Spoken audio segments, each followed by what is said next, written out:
Il Papa sarà a Panama con i giovani dal 23 al 28 gennaio. Diffuso il programma ufficiale della GMG, Francesco incontrerà 200 detenuti in un carcere minorile e i disabili e i malati di AIDS. Nei prossimi giorni inizierà lo smontaggio dei monconi del ponte Morandi a Genova. Controlleremo il cantiere ogni settimana, è stata la promessa del sindaco Bucci. 500 banchi in fiera a Chiavari, tante persone in città per seguire la tradizione o solo per curiosità, nessun problema di ordine pubblico.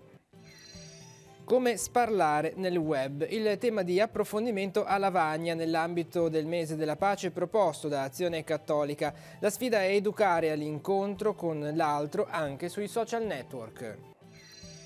La messa domenicale in diretta dalla tua parrocchia. Domani le telecamere di Telepace saranno nella chiesa dei Santi Gervasio e Protasio a Rapallo per la messa delle ore 10. Intitolato alla memoria di Bruno Bottai, il campo di calcio di Via Caboto a Riva Trigoso, tante persone hanno voluto ricordare lo storico allenatore dei Pulcini del Riva Samba scomparso nel 2016. Una serata storica grazie ai tifosi che hanno seguito la squadra all'Olimpico. Il presidente della Virtus Entella, Antonio Gozzi, ha firmato le maglie celebrative della partita di Coppa Italia contro la Roma.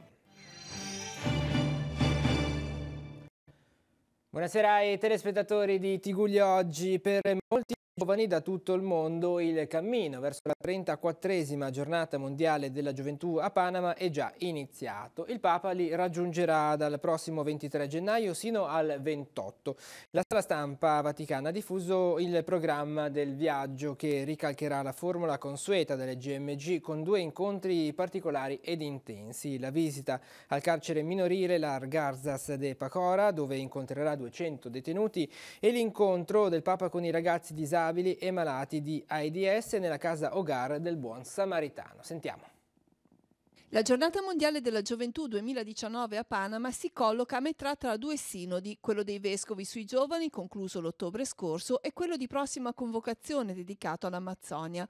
La cura dell'ambiente sarà tra gli argomenti che verranno affrontati anche nel corso della GMG, senza tralasciare una dimensione fortemente mariana. È una GMG regionale, non solo di Panama, e questo ha un grande significato anche di pace e di riconciliazione per tanti popoli che soffrono in particolare in quell'area. Pensiamo in particolare al Nicaragua, ma anche al Venezuela, all'attentato in Colombia dopo le speranze di pace, e quindi anche lì i giovani con il Papa potranno dare un segnale di riconciliazione molto forte. Una GMG però che ha primariamente un tema mariano. La dimensione mariana è molto forte, la devozione mariana del popolo di Panama, dei giovani del Centro America è molto forte, e quindi questa è un'altra cosa che vedremo molto sottolineata anche nella presenza del Santo Padre con i giovani. Il Papa, che ha rivolto un saluto ai giovani di tutto il mondo con un videomessaggio, partirà per Panama il prossimo 23 gennaio e vi resterà sino al 28. Il programma degli incontri ricalcherà a grandi linee quello delle edizioni precedenti, con 2 momenti tuttavia particolarmente intensi e significativi. Uno è visitando il carcere minorile di Pacorà, e questo sarà un momento molto particolare perché verrà amministrato il sacramento della confessione dal Papa dei giovani carcerati che non potrebbero altrimenti ovviamente partecipare alla GMG, e poi l'ultimo momento, proprio la domenica dopo la messa, la visita all'Hogar del Buon Samaritano, dove il Papa invece si farà vicino a giovani malati di AIDS, anche a giovani disabili, e quindi c'è questo tema del Papa che va verso le periferie esistenziali e che dimostra che la misericordia dà consolazione e vince ogni sofferenza ed ogni male. A Genova adesso il nuovo viadotto sul Polcevera sarà bello e semplice e dovrà durare 1000 anni. Sono le parole con cui il progettista Renzo Piano ha brevemente illustrato ieri quale immagine avrà il ponte nell'incontro organizzato per la firma del contratto unico per la demolizione e la ricostruzione dell'infrastruttura. Ricordando con commozione le vittime di questa tragedia, il sindaco Bucci ha illustrato anche le tappe più imminenti nella demolizione del ponte Morandi. Sentiamo. Dopo la firma del contratto unico per la demolizione di quel che resta del ponte Morandi e la ricostruzione del viadotto sul Polcevera, proseguono le azioni propedeutiche allo smontaggio e alla demolizione dei due monconi di Levante e di Ponente. Il sindaco e commissario per la ricostruzione, Marco Bucci, ha fissato alcune date. Marzo 2019 l'inizio della ricostruzione, 15 aprile 2020 l'apertura al transito dei mezzi. Non ho detto oggi pubblicamente che c'è un'altra possibilità, magari di aprire una corsia o due corsie prima rispetto alle 6, sapete che sono 2 più l'emergenza da una parte, 2 più l'emergenza dall'altra, però questo è presto per dirlo, assolutamente presto. Certamente parliamo di tempi tra febbraio e aprile del 2020. Ecco. Alla firma del contratto erano presenti oltre a Bucci il presidente della Regione Liguria Giovanni Toti, l'architetto Renzo Piano, Emilio Giuseppe Omini, amministratore delegato di Omini SPA, Giuseppe Bono, amministratore delegato di Fincantieri, Pietro Salini, amministratore delegato di Salini in Pregilo.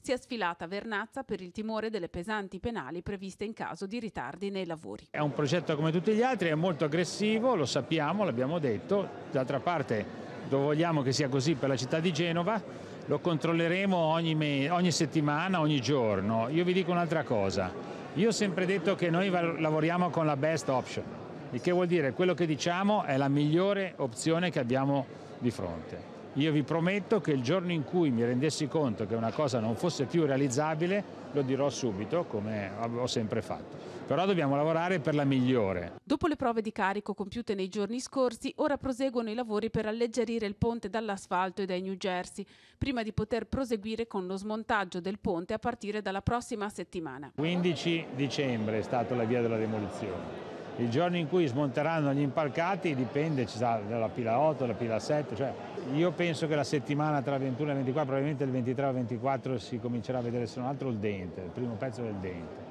Poi certamente entro la prima settimana di febbraio 1 o 2 pezzi saranno giù. A Natale abbiamo previsto proprio nel contratto che l'impalcato sia in piedi. Mercoledì 23 gennaio è prevista a Genova la visita del Presidente della Repubblica Sergio Mattarella per la cerimonia a 40 anni dall'uccisione di Guido Rossa, ma in giornata ci sarà anche spazio per una visita al cantiere.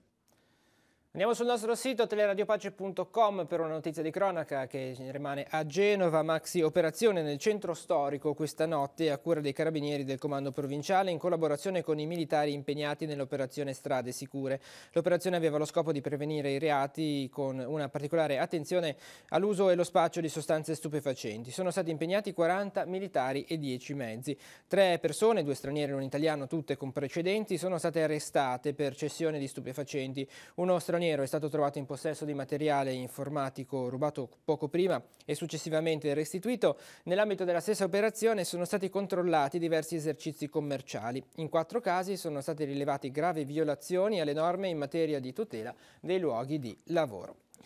E le attività commerciali di Rapallo, colpite dalla mareggiata di fine ottobre, possono chiedere una riduzione del 75% dell'importo dovuto per l'occupazione del suolo pubblico. L'agevolazione sarà riconosciuta per 3 anni, con decorrenza dall'anno successivo a quello della richiesta.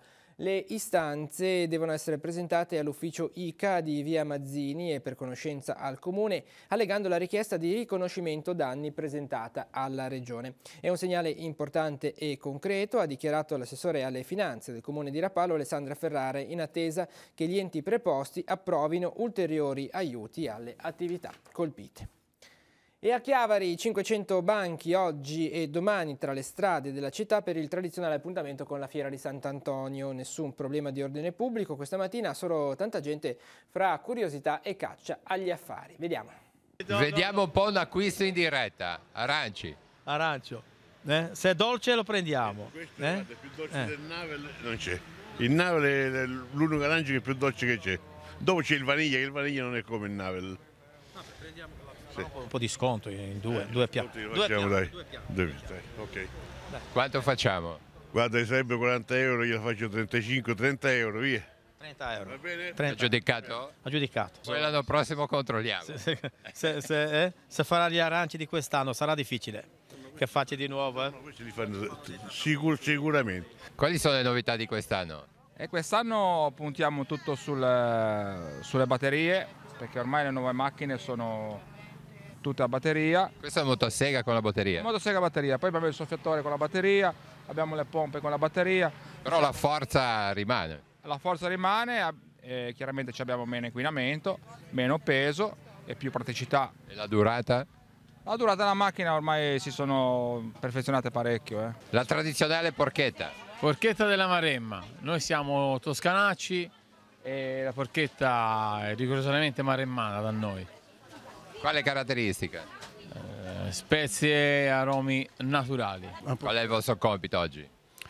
Il nostro compito è di controllare un po', di guardare un po', come sempre. Siamo stati nell'arma e poi ci sono anche volontari. Adesso continuate in pensione.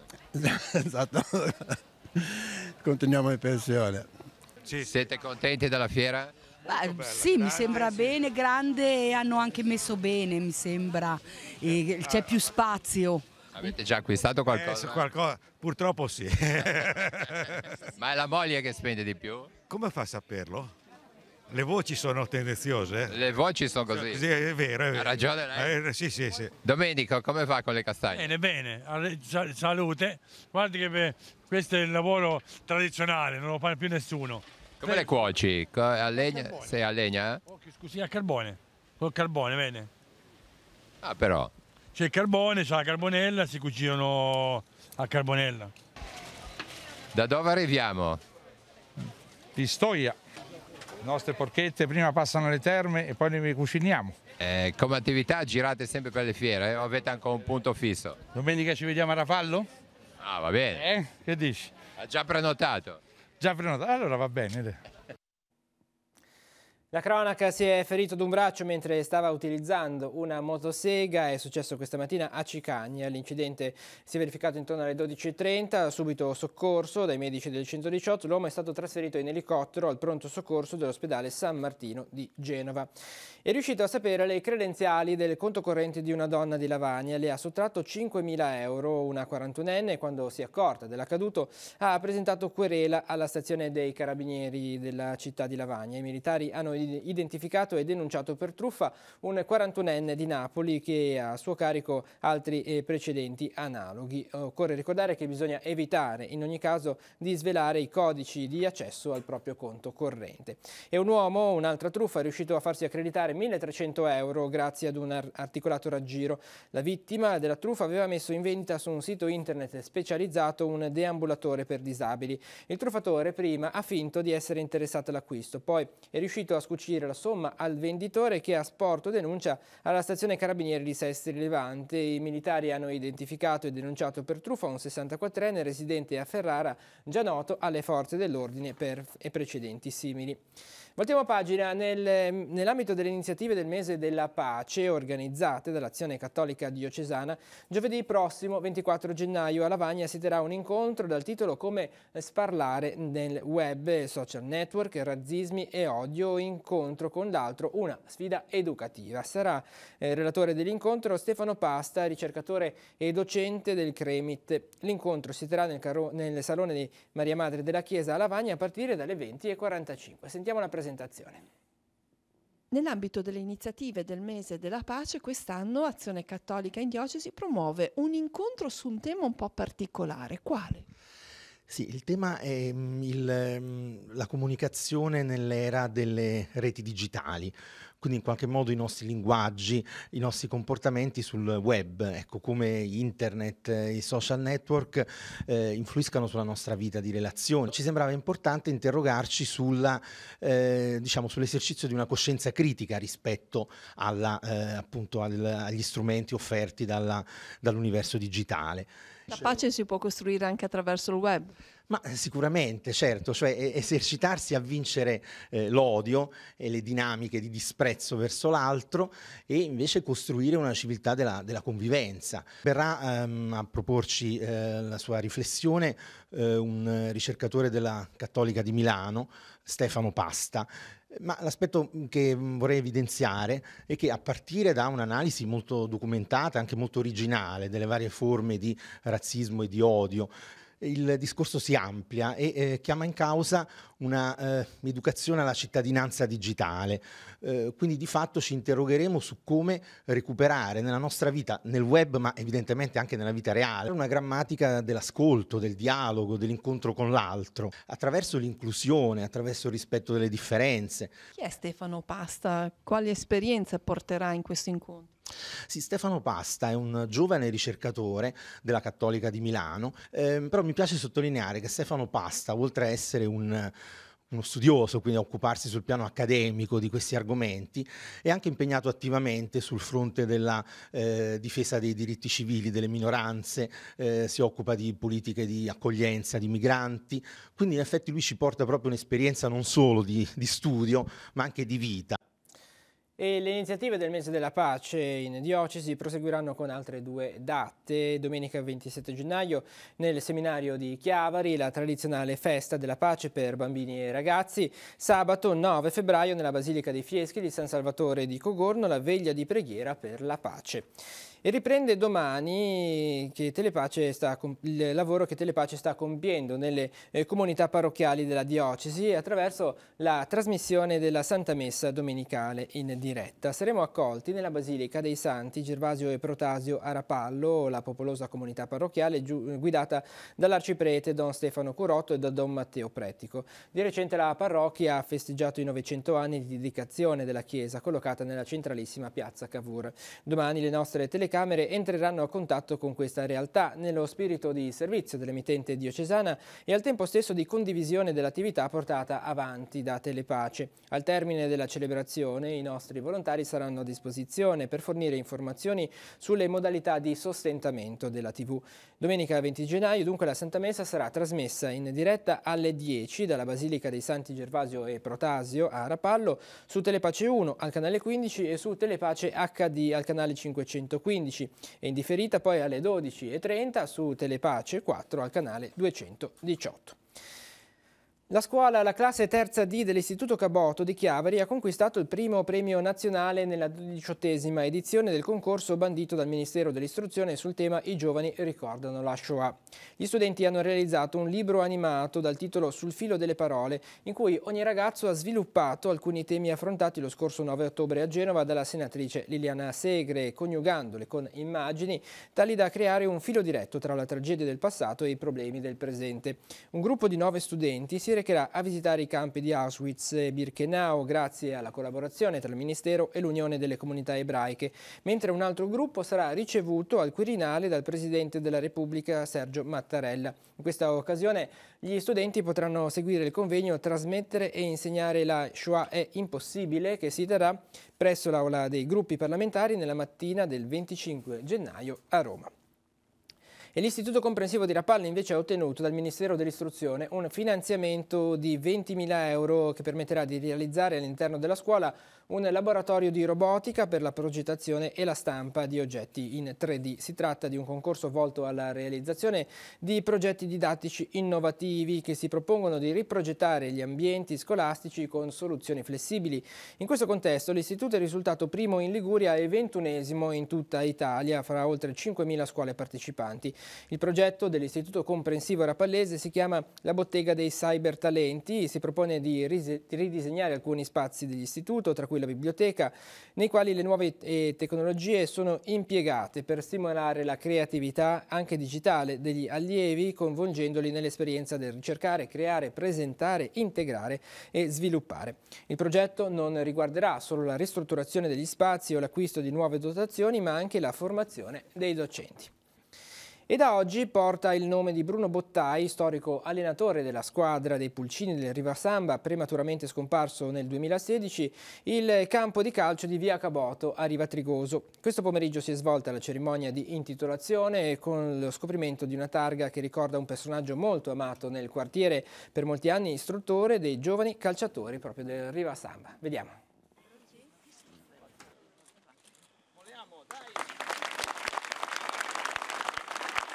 Nicolò, oggi un bel ricordo per papà. Sì, sono particolarmente emozionato, nel senso che di attività ne hanno fatte tante a Riva Samba, dai primi tornei, il primo anno, l'anno scorso, però una giornata come oggi è indimenticabile. Tra l'altro molto partecipata, vediamo tante persone, giovani e meno giovani. Sì, è la cosa che mi colpisce un po' sempre, nel senso che appunto si va dai piccoli agli adulti, a padri di famiglia, agli anziani. Questo muoversi di tante persone è un orgoglio, mi emoziona e mi dà anche un po' di responsabilità, perché poi fa capire quello che mio papà ha svolto sia a livello della società Riva Samba sia all'interno del comune. Presidente, è un onore anche per tutta la società lasciare questo ricordo per Bruno. Sì, assolutamente. Noi con Bruno abbiamo vissuto degli anni meravigliosi. È stato, oltre che un grande amico, un allenatore, un padre anche per tutti i ragazzi. Devo dire che noi dobbiamo tanto a questa persona che ha dato tanto per il Riva Samba. È una mancanza pesante per noi. Il ricordo è vivo, molto vivo di Bruno. Con Bruno c'era un rapporto particolare perché prima di tutto, a parte col calcio, eravamo tutti un'amministrazione comunale di Sestri per ben 36-38 anni e quindi ci sentivamo tutti i giorni praticamente con Bruno. Più al campo allenavamo i ragazzi e lui era veramente bravo, con i piccoli ci sapeva fare e non ci sono parole perché ci manca tanto. Comunque sono contento perché oggi c'è veramente tanta gente e vuol dire che qualcosa di buono ha lasciato in tutti, perché essendoci così tanta gente quello è la prova.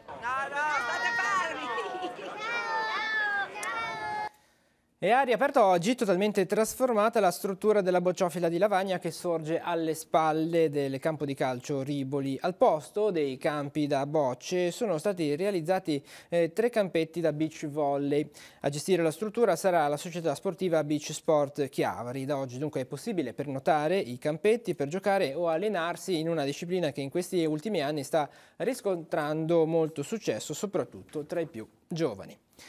E il presidente della Virtus Entella, Antonio Gozzi, questa mattina ha firmato per i tifosi le 100 magliette celebrative realizzate dopo la storica partita degli ottavi di finale di Coppa Italia giocata all'Olimpico contro la Roma. Al di là del risultato sul campo, ha detto, è stata una serata storica per l'affetto dei 700 tifosi che hanno seguito la squadra all'Olimpico. Sentiamo. Presidente, una maglietta che è entrata nella storia. Sì, l'iniziativa di personalizzare, diciamo così, la maglietta della partita con la Roma con un logo sulla maglia stessa credo che sia una bella iniziativa e per i collezionisti e per gli affezionati di Entella rappresenta un oggetto di valore che resterà nelle bacheche e ricorderà a tutti la magia di quella notte all'Olimpico e quindi per sottolineare questa particolarità e questo valore ho deciso di essere disponibile a autografare tutte le magliette ai nostri tifosi che lo chiedono per dare ancora più importanza all'oggetto. Cosa è rimasta ancora nel cuore, Presidente, di quella serata? Il grido Entella, Chiavari dei 700 della nostra curva, l'affetto che hanno trasmesso alla squadra, il ringraziamento e la riconoscenza da parte mia e della società a queste 700 persone che si sono sobbarcate un sacrificio che però hanno fatto con piacere e con entusiasmo, che si è manifestato anche quando la squadra è scesa a Chiavari dal treno ed è salita sul pullman che la riportava al comunale in mezzo agli applausi dei cittadini chiavaresi che erano entusiasti per quello che avevano visto, nonostante la sconfitta, naturalmente. Al di là del risultato del campo, credo che ci sia stato un bel risultato per quanto riguarda il cammino di simpatia che ha avuto anche la diretta sulla RAI, ma gli stessi giornalisti e la gente, penso che l'abbiate vissuta questa parte, no, di risultato. Sì, l'abbiamo sentita e la consideriamo un fatto importantissimo perché le squadre, specialmente le squadre di provincia, devono vivere di simpatia e di consenso dei loro supporter. I tifosi, i supporter non si rendono neanche completamente conto di quanto è importante per i calciatori sentire questo calore e questo affetto. La retrocessione, con tutte le vicende che l'hanno accompagnata, è stato un momento difficile, sofferto, però bisogna guardare avanti, bisogna guardare a quello che c'è da fare, bisogna guardare ai risultati che dobbiamo raccogliere col nostro grande obiettivo e il grande sogno, che è sempre difficile poi da realizzare, che è di ritornare in B il più presto possibile. Continuiamo a parlare di sport. La mezza maratona delle Due Perle si disputerà regolarmente domenica 3 febbraio. Nonostante i danni inflitti dalla mareggiata che ha isolato Portofino, una delle Due Perle, il comitato organizzatore e le amministrazioni comunali coinvolte hanno deciso di organizzare comunque la corsa di 21 km, ormai apprezzata e riconosciuta a livello mondiale. Sentiamo. Santa Margherita è ferita, abbiamo ancora dei piccoli cantieri aperti, però c'è questa voglia di andare avanti, di ricominciare, di rilanciare Santa Margherita in un periodo di bassa stagione, e quindi è un momento anche importante per i commercianti, gli albergatori, diciamo un po' tutto il tessuto sociale e cittadino di Santa Margherita Ligure. Ci saranno delle variazioni di percorso proprio a seguito anche della situazione che si è venuta a creare in questi mesi?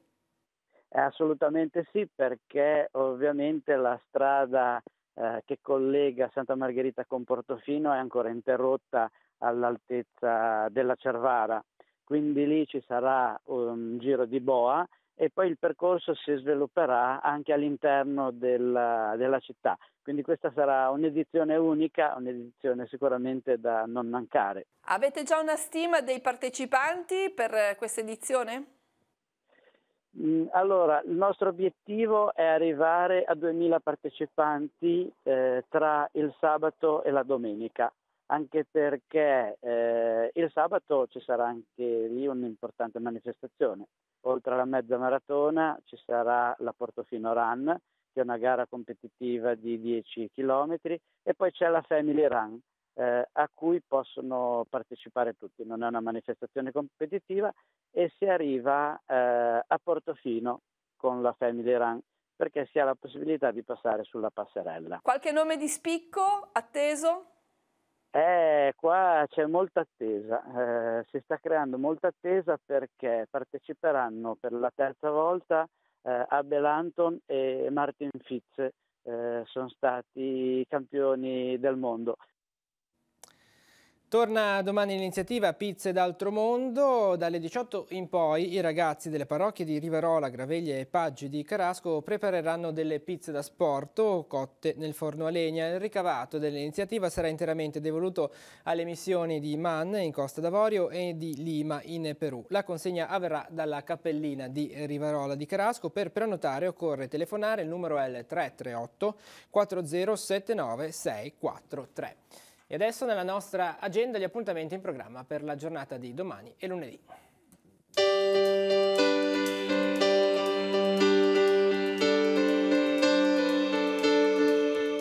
Appuntamenti in agenda per domenica 20 gennaio. Raccolta straordinaria di sangue dalle 8.30 alle 12.30 a Chiavari. In piazza Matteotti sarà presente l'autoemoteca dell'Avis.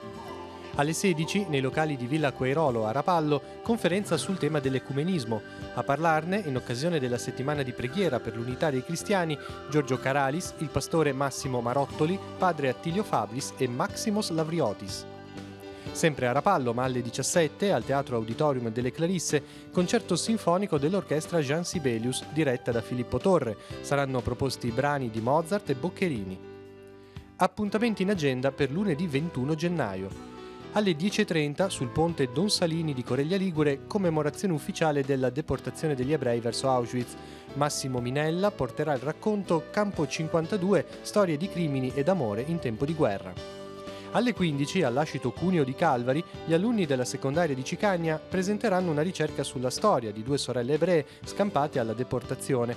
La vicenda sarà raccontata da Giovanna Bonini, che le ha conosciute. Nuova lezione per i corsi di cultura di Chiavari. Alle 16, nella sala livellaria di Via del Pino, Pierpaolo Fuiano presenterà Cose turche, storie, storia e leggende raccolte nel corso di un viaggio ad Istanbul e Cappadocia. Saranno proiettati filmati e diapositive. Infine, il Tigullio non dimentica, iniziativa a Chiavari per la giornata della memoria e per gli 80 anni dalle leggi razziali. Alle 17 all'Auditorium San Francesco interverrà Gad Lerner, intervistato da Roberto Pettinaroli. Con l'agenda di Telepace si conclude questa edizione di Tigullio Oggi. L'informazione torna lunedì mattina alle 7:30 con la nostra rassegna stampa e poi alle 12:45 la prima edizione di Tigullio Oggi. Tutte le notizie le trovate sul nostro sito teleradiopace.com e in diretta sul canale 187. Grazie per essere stati con noi, buon proseguimento di serata e buona domenica.